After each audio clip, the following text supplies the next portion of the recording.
Bom dia, meus irmãos. Bom dia. Vamos abrir a palavra do Senhor no Salmo de número 97. Salmo de número 97. Eu farei a leitura, peço aos irmãos que acompanhem na Bíblia de vocês.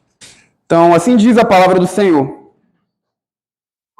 Reina o Senhor, regozije-se a terra, alegrem-se as muitas ilhas. Nuvens e escuridão o rodeiam, justiça e juízo são a base do seu trono. Adiante dele vai um fogo que lhe consome os inimigos em redor. Os seus relâmpagos alumiam o mundo. A terra os vê e estremece. Derretem-se como cera os montes, na presença do Senhor de toda a terra. Os céus anunciam a sua justiça, e todos os povos veem a sua glória. Sejam confundidos todos os que servem a imagens de escultura, os que se gloriam de ídolos. Prostrem-se diante dele todos os deuses. Sião ouve e se alegra. As filhas de Judá se regozijam por causa da tua justiça, ó Senhor. Pois tu, Senhor, és o Altíssimo sobre toda a terra. Tu és sobremodo elevado acima de todos os deuses. Vós que amais o Senhor, detestai o mal. Ele guarda a alma dos seus santos, livra-os da mão dos ímpios. A luz difunde-se para o justo e a alegria para os retos de coração. Alegrai-vos no Senhor, ó justos, e dai louvores ao seu santo nome. Vamos orar. Eu peço ao nosso irmão presbítero Marcelo que nos dirija a Deus em oração e peça ao Senhor que nos abençoe por intermédio da palavra que será pregada. Santo Deus, eterno Pai Celestial, louvado, bendito seja o teu nome, Senhor, pelo teu povo reunido aqui nesta manhã, pela graça, Senhor, um desejo único de adorar e vencer o teu nome, Pai. Sim. Nós adoramos, ó Deus, na beleza da tua santidade. Te agradecemos, ó Deus, pela alegria, pelo privilégio de estarmos aqui nesta manhã, porque tantos irmãos nossos têm esse desejo, estão impedidos, muitas vezes pela idade avançada, pela enfermidade, mas nós estamos aqui, Senhor, e nós te louvamos por isso. Ó Pai, nesse momento também te agradecemos pelos dízimos, pelas ofertas que foram entregues aqui, que foram devolvidas, Pai, de coração, sabedores que somos, ó Pai, de que tudo vem do Senhor, Pai, porque devolvemos aquilo que lhe pertence. Agora também, Senhor, nós suplicamos pela leitura da tua palavra. Ó Deus, fala, Senhor, ao nosso coração, aquilo que o Senhor já comunicou ao coração do teu servo. Ilumina, Senhor, a nossa mente, a fim de que nós possamos compreender, Senhor, a tua vontade e te servir ainda melhor. Senhor, nós oramos assim também pelo nosso querido Mateus, desejando, Senhor, que o Senhor já o abençoe desde já. Nós suplicamos assim em nome de Jesus. Amém. Amém. Meus irmãos, o antigo governador da Líbia, Muammar al-Gaddafi, uma vez afirmou o seguinte: sou um líder internacional, o reitor dos governantes árabes, o rei dos reis da África e o imã dos muçulmanos, e o meu status internacional não me permite descer a um nível inferior. Ele fez essa afirmação e em 2021 fez alguns anos que esse homem, 10 anos que esse homem prepotente, que se declarou rei dos reis, foi morto de forma brutal, no qual, nessa morte, ele foi linchado e o seu corpo foi exposto publicamente durante 4 dias.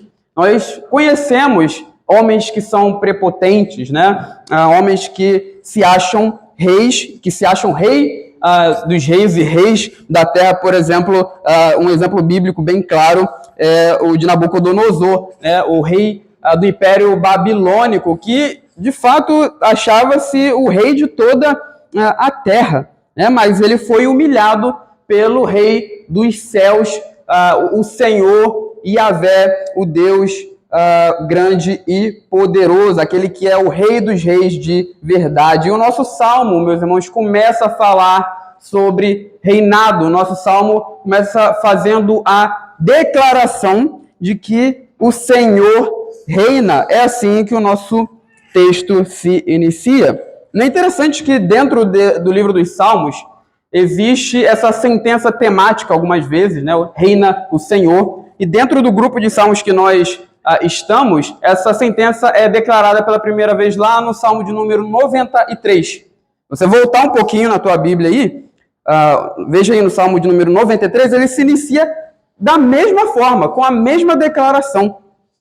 E logo em seguida, o Salmo 93 continua falando que o Senhor é o Criador, né? Ele firmou o mundo que não vacila, desde a antiguidade está firmado, ou está firme o teu trono. Então a ideia aqui, com essa declaração, primeiramente no Salmo 93, e depois é declarada várias vezes nos salmos seguintes, é trazer o seguinte sentido, né? Que o Senhor reina desde antes da criação do mundo, desde toda a eternidade, e agora ele continua sendo o governador de todo o mundo. Mas é interessante também, meus irmãos, dentro dessa ideia que o livro dos Salmos trabalha e que a Bíblia também trabalha, por vezes, quando essa afirmação é proferida pelo povo de Deus, que o Senhor reina, isso está associado a momentos específicos na história do povo de Deus, na história de Israel.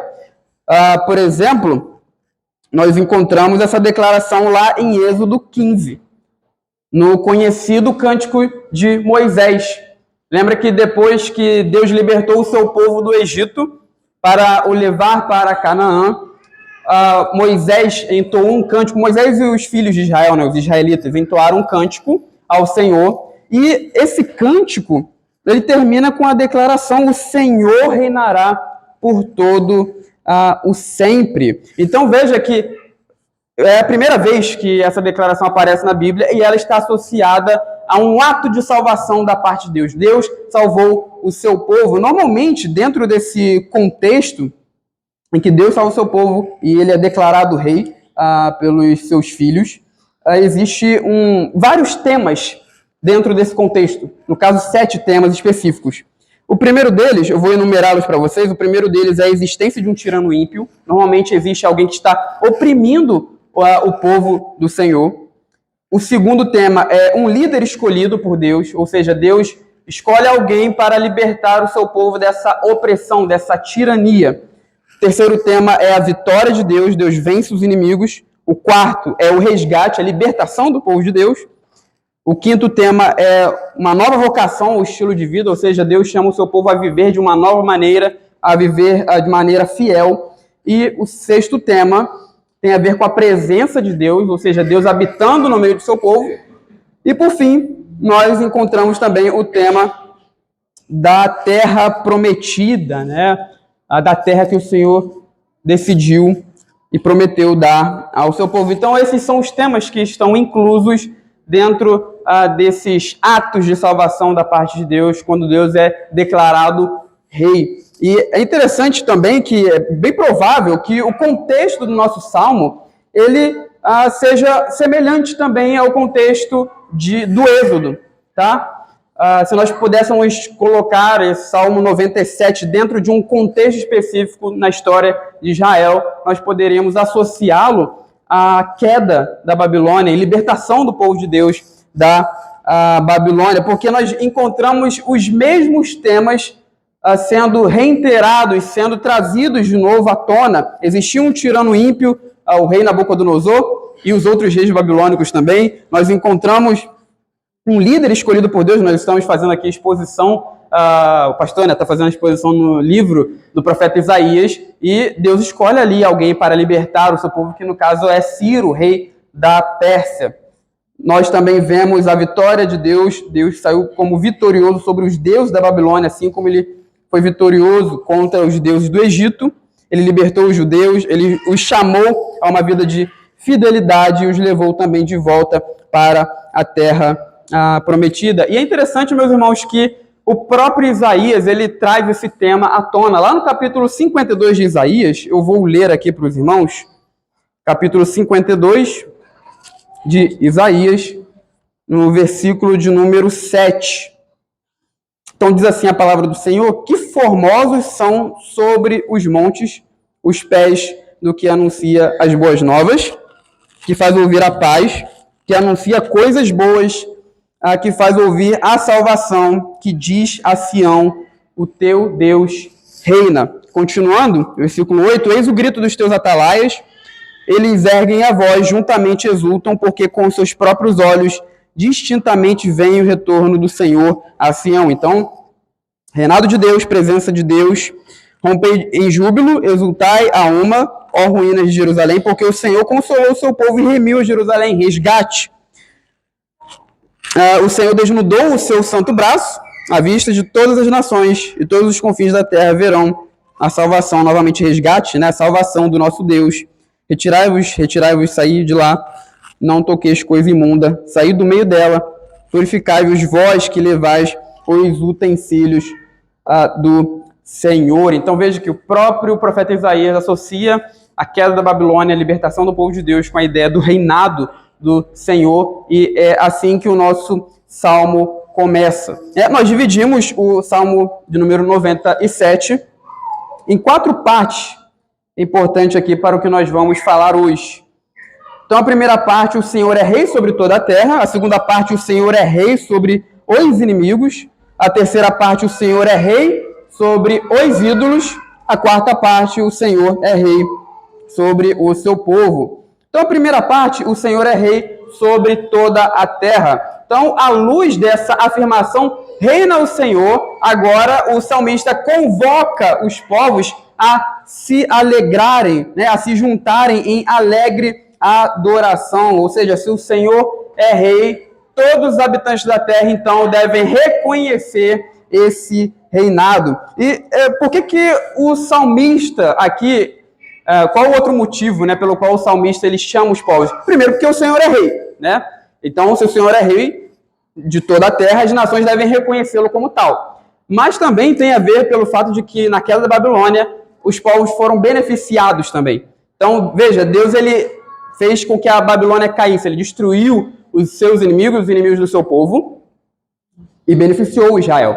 Mas as outras nações também foram beneficiadas por esse ato de salvação da parte de Deus. Nós sabemos que quando o rei Ciro tomou a Pérsia, ele também permitiu que as outras nações voltassem para as suas terras. Então, os povos foram beneficiados e, por isso, eles devem se alegrar com esse grande ato de libertação, de salvação da parte do Senhor. E vejam, meus irmãos, como nós estamos dizendo aqui desde o início do sermão, o fato de Deus ser rei está associado com a ideia de libertação, de salvação. Isso também acontece no Novo Testamento. Os autores do Novo Testamento, principalmente dos evangelhos, eles repetem essa história. A história se repetiu mais uma vez 2000 anos atrás, quando Deus, de uma maneira inimaginável, usou um líder escolhido por ele, que é Jesus, o nosso Senhor, para derrotar o tirano e nos libertar dos nossos pecados. Nós sabemos que na cruz, como o próprio Cristo fala, foi expulso o príncipe deste mundo, Satanás foi destruído na cruz, Deus trouxe libertação a nós que somos o seu povo, ele trouxe libertação a toda a humanidade, e é isso que nos contam os evangelhos, né? A narrativa da paixão, a narrativa da morte e crucificação de Cristo. André, Paula, Patrick, Milene, a narrativa da crucificação fala de Cristo ou de Deus se tornando rei.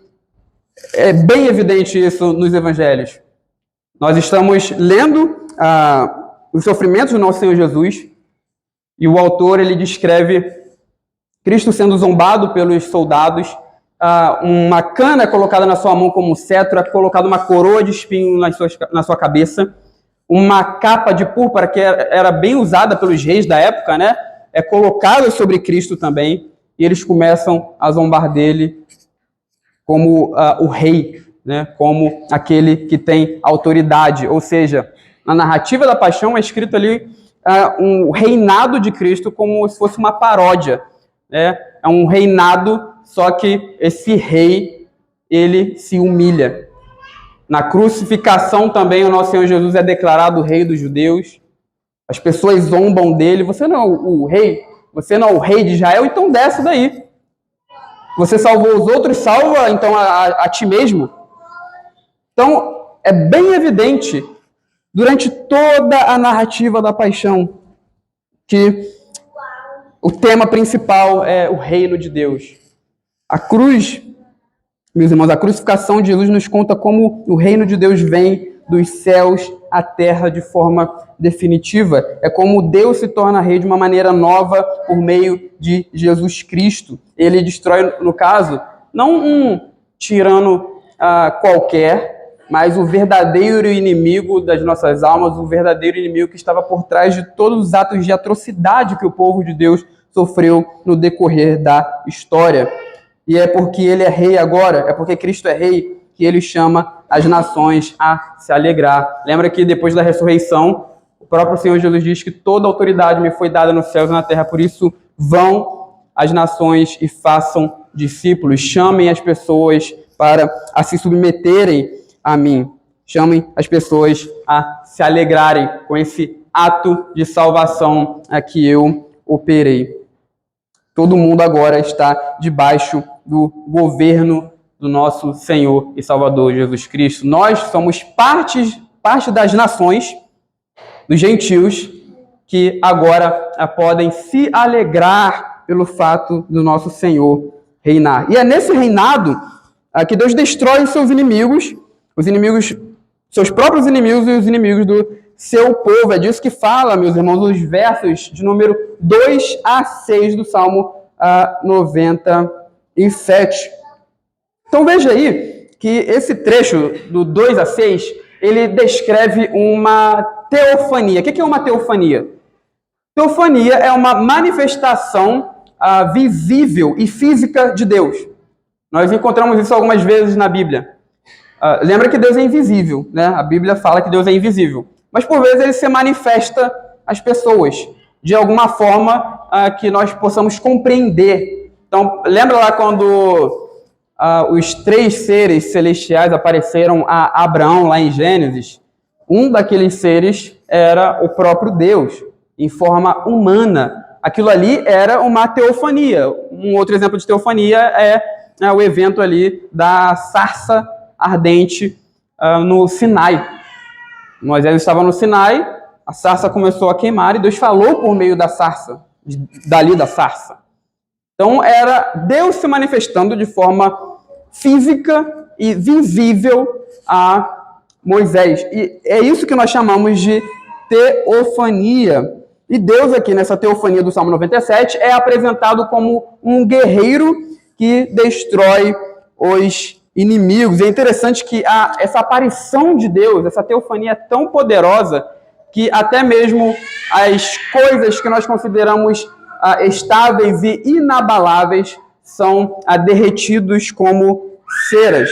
Veja aí o verso de número 5. Derretem-se como cera os montes na presença do Senhor de toda a terra. Então veja, até mesmo os montes, que são símbolos de estabilidade, de imutabilidade e de antiguidade, são derretidos, são abalados, porque o Senhor está vindo em juízo para derrotar os adversários. E assim será, meus irmãos, com os inimigos de Cristo no dia do juízo. Como o rei, ele destruirá aqueles que não reconhecem o seu reinado. Em 2 Tessalonicenses, vamos lá, em 2 Tessalonicenses, capítulo 1. Segunda epístola de Paulo aos Tessalonicenses, capítulo 1, versículo de número 6 a 10.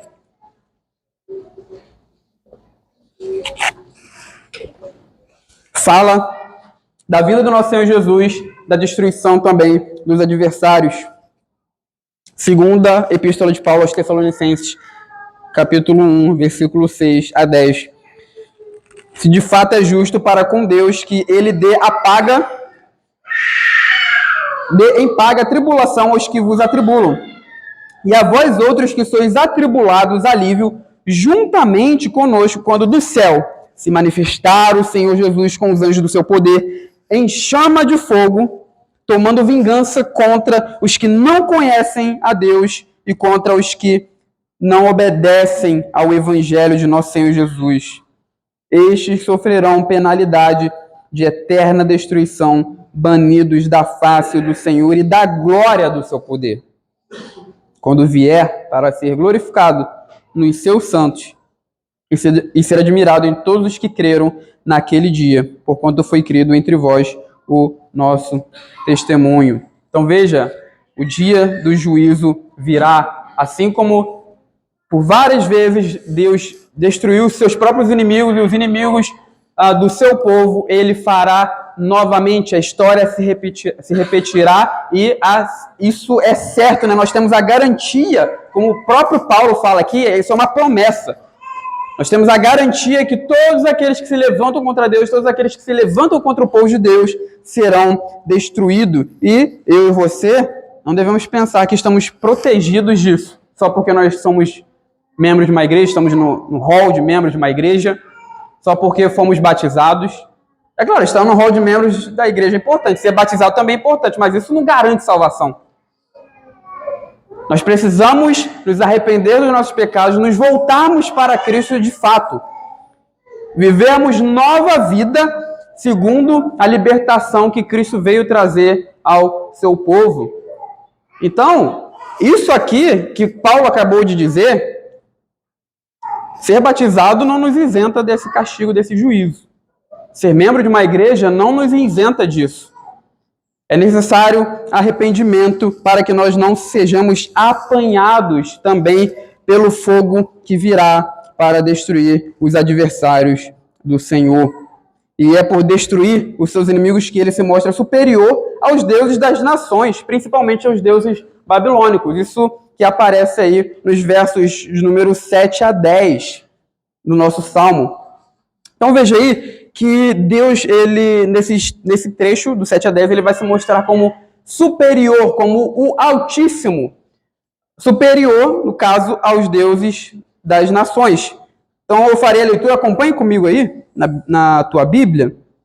Diz assim: sejam confundidos todos que servem a imagens de escultura, os que se gloriam de ídolos, prostrem-se diante dele todos os deuses. Sião ouve e se alegra, as filhas de Judá se regozijam por causa da tua justiça, ó Senhor. Pois tu, Senhor, és o Altíssimo sobre toda a terra, tu és sobremodo elevado acima de todos os deuses. Vós que amais o Senhor, detestai o mal, ele guarda a alma dos seus santos, livra-os da mão dos ímpios. Então, nós já vimos que o Senhor é rei sobre toda a terra, nós já vimos que o Senhor é rei sobre os inimigos, e esse trecho agora do 7 ao 10 vai falar aí que o Senhor é rei sobre os ídolos. Então, o Senhor mostra aqui que os deuses, principalmente aqui no contexto, os deuses da Babilônia, eles não passam de imagens de escultura, Bruno. Eles não passam de imagens de escultura, João Felipe. São apenas imagens. Eles não têm vida em si mesmos. E é interessante, meus irmãos, que há algo nesse contexto aqui do nosso Salmo que pode nos deixar pensativos. Veja que o nosso trecho aí, no final do versículo 7, chama ou convoca os deuses a se prostrarem diante do Senhor. Nós sabemos que os deuses das nações são falsos, ou seja, eles não existem. O que existe por trás dos deuses das nações são demônios. Paulo fala isso. Os deuses das nações são demônios. Então não existe Zeus, não existe Poseidon, Aserá, Alá, que está por trás disso tudo são os inimigos espirituais do povo de Deus, são os demônios. Mas então, se esses deuses não existem, como é que o salmista aqui está chamando essas divindades pagãs a se curvarem diante do Senhor. E se ele está chamando eles a se curvarem, então quer dizer que eles existem. Só que a nossa estranheza nesse texto aqui é causada pela nossa tendência de ler já o texto bíblico com o conceito posterior que já nós sabemos, né? Que esses deuses não existem. Mas na cabeça dos israelitas isso não funciona assim. Na cabeça dos antigos hebreus, o conceito, né, a adoração ao único Deus não era uma coisa abstrata, né? O monoteísmo não era algo abstrato, era algo mais funcional, mais prático. Né? O monoteísmo de Israel, a adoração a um único Deus e ao único Deus verdadeiro, tinha a ver com a praticidade, tinha a ver com prática. Ou seja, eles adoravam aquele único Deus, embora soubessem, ou pensassem, melhor dizendo, que existiam os deuses das nações. É por isso que a idolatria sempre era um perigo para o povo de Deus. A idolatria sempre era algo perigoso, era como um monstro ali que ficava à espreita para os israelitas. E isso porque eles pensavam que os deuses das nações eram reais. Se eles soubessem que não eram reais, eles não cometeriam idolatria, né? Como eles faziam. É porque eles pensavam que era o que eles se voltavam toda hora, frequentemente, constantemente, a esses ídolos. Então a questão aqui do nosso salmo não é se esses deuses existem ou não, para o salmista. Para o salmista, aqui no contexto da época, e para os israelitas também, a questão não é se esses deuses existem ou não. A questão é quem que vale a pena ser adorado. Quem que vale a pena servir, quem que vale a pena adorar? E a resposta é clara. Yahvé, o Deus da aliança, o Deus que se revelou a nós, o Deus que nos tirou do Egito, o Deus que é presente, o Deus que habita no nosso meio, esse deve sim ser adorado. Ele é maior que os deuses das nações pagãs. Então, as próprias divindades pagãs devem se curvar diante dele. Ele é o Altíssimo acima de todos os deuses, como fala aí o versículo de número 9. Meus irmãos, o foco desses versos gira em torno da verdadeira adoração. O foco desses versos aqui, do 7 ao 10, gira em torno da verdadeira adoração, ou da adoração ao Deus verdadeiro. E veja que o salmista, ele contrasta dois tipos de pessoas. Ele fala aqui daqueles que adoram imagens de escultura e se curvam ou se gloriam nos ídolos, no verso de número 7. Ele fala daqueles que adoram imagens de escultura, ou seja, servem essas imagens e se gloriam nelas.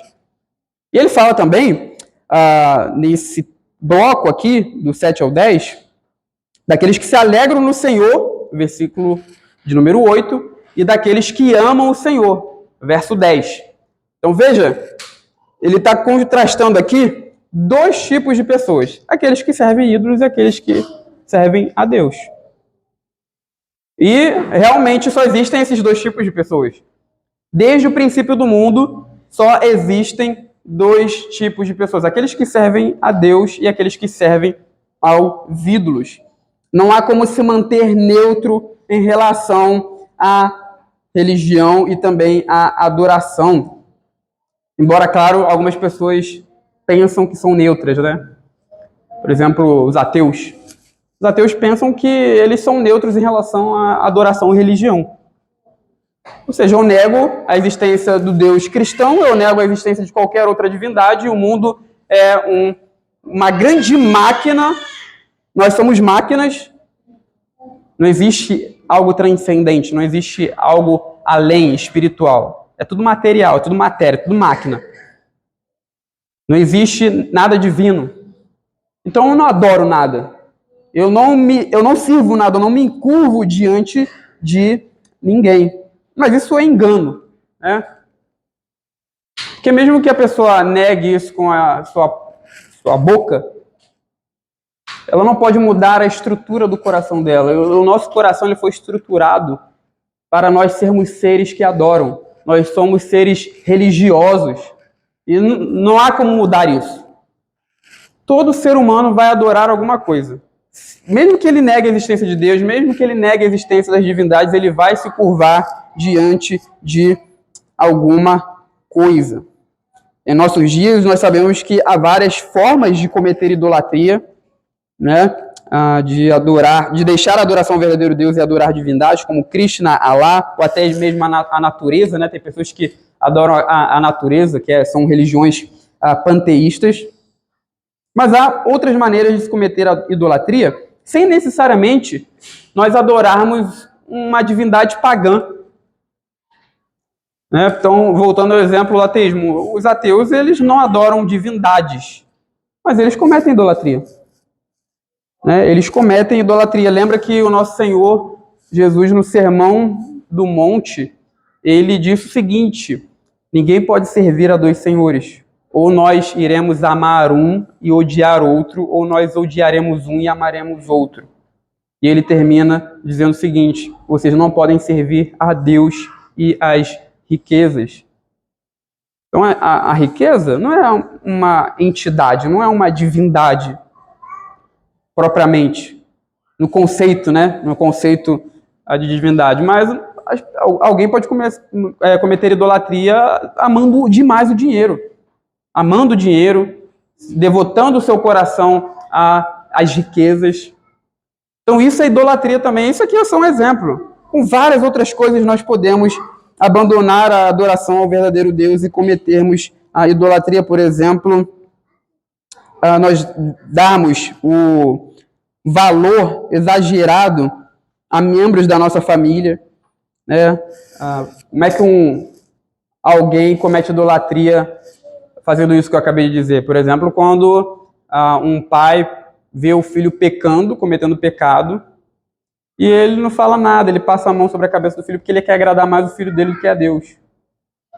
E aí você vê onde está o amor dele de verdade, onde está o tesouro do coração dele. A mesma coisa é o marido que vê a sua esposa pecando e fica quieto porque não quer desagradar ela. Ou seja, ele quer agradar mais a esposa do que a Deus. E vice-versa. Né? A mulher também pode fazer isso. Então, veja, são exemplos de idolatria. O amor exagerado ao trabalho. Há pessoas que ficam doentes porque ficam um dia sem trabalhar. Já pensou nisso? Alguém ficar doente, se treme toda, fica inquieto porque ela não consegue ficar um instante sem se dedicar ao trabalho. Ou pessoas que podem se ausentar ou deixar o trabalho durante um dia, mas preferem participar do trabalho a participar dos eventos da igreja, das atividades da igreja. É claro que tem gente que não pode fazer isso. Tem gente que tem que estar no trabalho, ele vai vir na igreja no dia do Senhor, né? Mas durante a semana ele não pode vir, porque ele tem que estar no trabalho dele. Então, esses casos são à parte. Mas tem gente que pode, tem uma flexibilidade maior para administrar, para gerir as coisas nesse sentido, seu emprego, mas ele prefere se dedicar ao trabalho mais do que a Deus. Isso é um tipo de idolatria. Você está mostrando o que vale mais a pena para você, quem é o verdadeiro tesouro do teu coração. Meus irmãos, como anda o nosso coração em relação a esse assunto? Você consegue afirmar de coração que Deus é o Altíssimo e que você o ama de verdade? Você consegue afirmar isso? Você consegue afirmar que você ama a Deus acima das outras coisas? Esse tipo de avaliação é necessário nós fazermos de vez em quando. É necessário nós fazermos esse check-up para sabermos de fato onde se encontra o nosso coração. Como é que está a nossa saúde espiritual? É necessário. Então veja, o Salmo contrasta dois tipos de pessoas, aqueles que adoram a Deus e aqueles que não adoram. E há muitos cristãos que, embora façam parte de uma igreja verdadeira, estejam aqui na igreja de vez em quando, estão deixando a adoração correta, a verdadeira devoção a Deus para dedicar o seu coração a ídolos. Que Deus nos guarde, que Deus nos livre deste grande mal que nos distrai da verdadeira adoração, do verdadeiro objeto onde deve estar o nosso coração. Continuando, veja que o Salmo ele caminha para o final, falando que o Senhor é rei sobre o seu povo. Verso de número 11 e 12. Esses últimos versos vão falar aí dos benefícios causados pela adoração, que é a alegria. É interessante que ele fala aí, a luz difunde-se para o justo e a alegria para os retos de coração. Alegrai-vos no Senhor, ó justos, e dai louvores ao seu santo nome. Meus irmãos, por vezes a Bíblia usa figuras de linguagem, metáforas para falar de coisas reais, né? Então nós vemos, por exemplo, que por vezes a ideia, a metáfora da luz é usada na Bíblia para falar de vida. Essa metáfora da luz, por vezes, é usada para falar de vida, é usada para falar da salvação da parte de Deus. Nós encontramos isso no Salmo de número 27 e também no Salmo de número 36. Mas aqui, essa metáfora, ela está se referindo à alegria. Ou seja, todos aqueles que se devotam à adoração, né, majoritariamente, né, todos aqueles que se devotam à adoração do verdadeiro Deus, terão alegria vinda da parte dele. Então, esse salmo termina provocando os justos a responderem adequadamente ao ato de salvação da parte de Deus, com alegria que receberam por participar da libertação, por participar da salvação do nosso Deus. O que esse salmo nos ensina a nós para o ano de 2024? Nós vimos aqui que o Senhor é rei, que Ele reina sobre todas as coisas, que Ele reina sobre tudo. Nós estamos no início do ano, o primeiro domingo do ano, e nós não sabemos o que nos ocorrerá, nós não sabemos o que virá sobre a nossa vida. Na verdade, por várias vezes nós começamos o ano bem, mas as coisas começaram a desandar. Eu lembro aqui do ano da pandemia. Lembro que 2020, logo no início do ano, pouco depois, né, estourou a pandemia, as pessoas tiveram que se afastar umas das outras e as igrejas tiveram que ser... As igrejas não, né, mas os locais de culto onde nós nos reunimos tiveram que ser fechados. E nós passamos um bom tempo aí longe uns dos outros. E nós não imaginávamos que isso iria acontecer. Isso foi em escala global, né? Eu estou falando em escala global, mas por vezes vem coisas sobre a vida de indivíduos, né, que eles nem pensam, nem imaginavam. Começa o ano bem e as coisas começam a ir de mal a pior. Nós não sabemos o que vai acontecer no ano de 2024. Nós não temos habilidade de clarividência, né? Ninguém sabe o que vai acontecer. Nós não sabemos nem o que vai acontecer conosco daqui a 10 minutos. Como é que nós podemos ter confiança com essa incerteza? O nosso salmo nos chama a confiarmos no verdadeiro Deus. O nosso salmo nos chama a confiança pelo fato de Deus reinar, pelo fato de Deus estar assentado no seu trono de glória. É isso que pode nos dar confiança, é isso que pode nos dar certeza num momento ou em períodos de incerteza. Nós não estamos entregues ao acaso. Nós não somos estoicos, né? Os filósofos estoicos pensavam que os deuses não interagiam com o mundo. Nós estamos entregues ao acaso. O crente não pensa assim. O crente tem um Deus, de fato, que é rei sobre todas as coisas, um rei que rege, um rei que tem autoridade, um rei que administra, um rei que é providente. E mesmo as coisas que de pior que acontecem em nossa vida estão debaixo do cetro de autoridade do nosso Senhor e Salvador Jesus Cristo. É assim que nós podemos ter confiança, meus irmãos. É assim que nós podemos nos alegrar. Nós podemos ter alegria por saber que o nosso Senhor Jesus Cristo reina sobre todo o mundo. Então que nós saímos daqui confiantes, firmados nessa verdade. Que Deus nos abençoe. Amém.